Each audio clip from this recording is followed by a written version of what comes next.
Hey guys, I am here in Bucharest, Romania. I just took a bus last night, from Sofia, Bulgaria to Bucharest, Romania. And this is what this looks like here. There's a big square here. And you've got got a huge shopping center on the left here. And you've got this, there's a park over there with fountains. And I am gonna go a little bit north of this and check out the old town and see what kind of things are in the old town. Now, I'm not sure how old this is, what's going on over here. But I'm gonna go look and see what this is about. The downtown area of Bucharest is pretty spectacular looking. It's maybe a touch larger than Sofia. It seems bigger. Let's see what's going on. So there's a map here. And I haven't really done much research on Bucharest. I do know that it's a large tech center. Okay, here we are. So you've got the old palace. Let's see.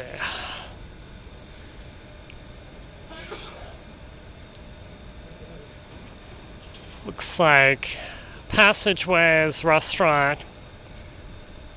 Let's see, another palace here. Stavropolis Church.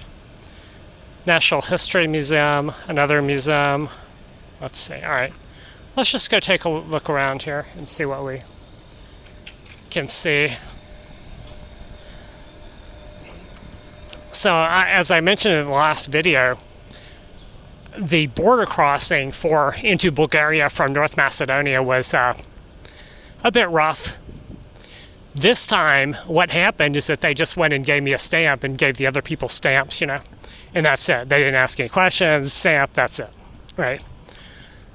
So, there's, as most buses that I've taken there's a large number of local people, like people who are, say, maybe they're going to work in Romania or they're Bulgarian and they can just pass, with an ID or whatever, or they go back and forth and stuff like that. So, somebody like me, they might ask me, okay, what the hell are you doing here? You're on vacation across the world,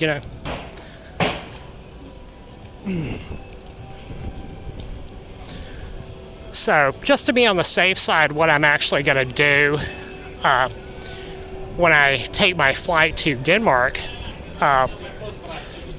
is to make sure that I have some documentation as to, my finances as well as where I plan to stay. And I actually I'm going to camp the first night. If they ask me a question about this, I'm going to show them the campsite. And I do have a host. So I think I mentioned in the last video that I have a host in Sweden, but I don't have a host in Denmark. So if they ask me, I might have to book a room, But I think probably they won't. They're probably just going to stamp my passport.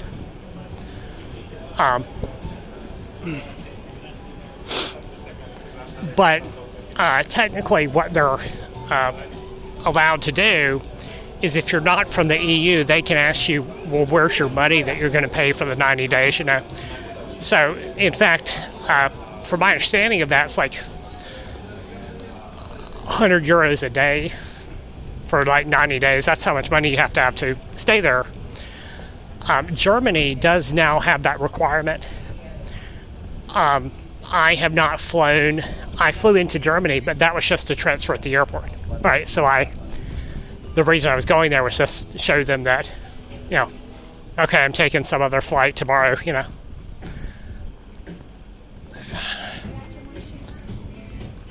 So I didn't really have to prove that I had a income there.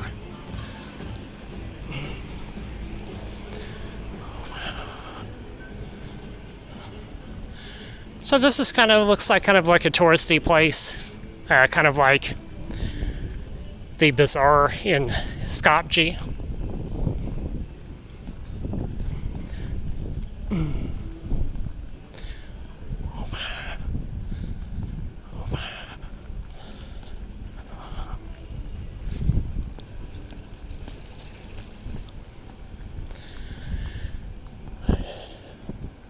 So I just checked into a hostel last night, and it's pretty fabulous.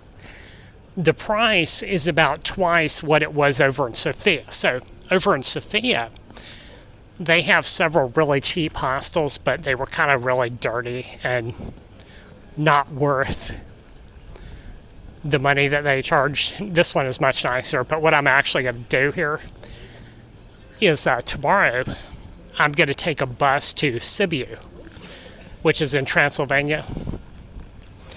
I'm going to look around one day there and then take a flight to Denmark. So, and the reasoning there is that I want to see Scandinavia before it gets cold, right? So,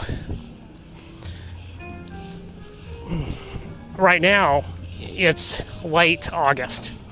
And up there in Scandinavia, especially if you go into central Sweden, it's going to cool off pretty fast.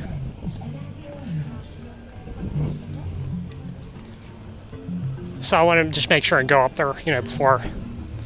And I'm going to go somewhere else after that. Maybe I'll stay up there a couple of weeks. But the good news about Sweden is that I have a lady who I know who's going to let me stay in her cabin if I want to. And that is in central Sweden, so I'm going to have to take a train or a bus there.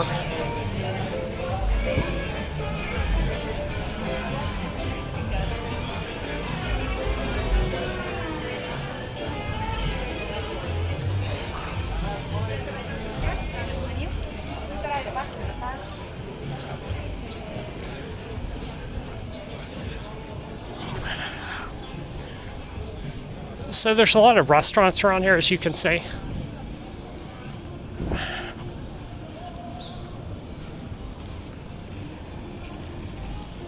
But the plan to continue the Western or Eastern Balkans, I'm going to come back later.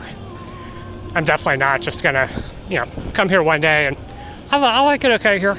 It's, it's affordable. It's similar to, in some ways, it's similar to Bulgaria. Now, when I was coming in on the bus, there's a lot of farmland. And it's kind of interesting looking. It's unique landscape, Some parts are flat, some parts are hilly, it's very green.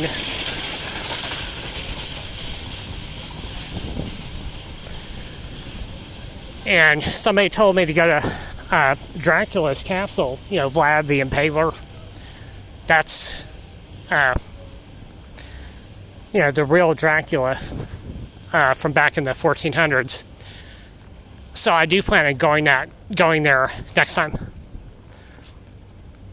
Maybe after I go to Scandinavia.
So Bucharest does have a subway, and one of the locals actually went and paid my fare for me, just swiped me in.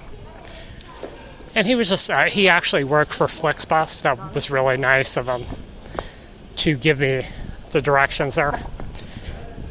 And I just took the subway from the bus station downtown all the way near Old Town, which is basically near my hostel. I just walked half mile or so, checked into my hostel there.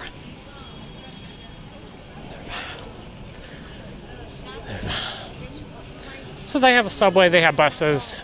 I think the fare is about the same price, like 70 cents or something like that.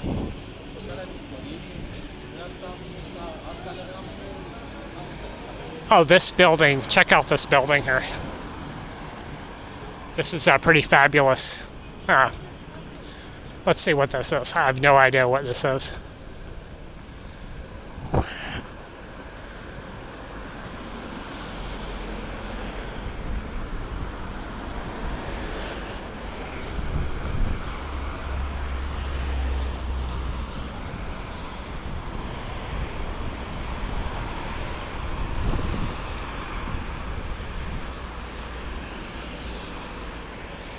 And I'm not sure of the drone laws here. I'm not sure if I want to fly. I'm probably going to fly in Cebu.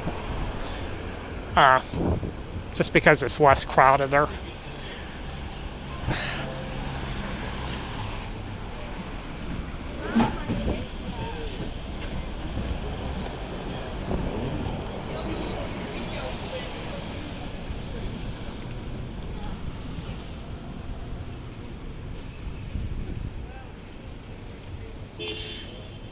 All right, I'm gonna post. Actually, this says CEC Bank. I'm gonna find out what this building is. It's fantastic, and just post this in a video here and give you guys a little bit of info on it.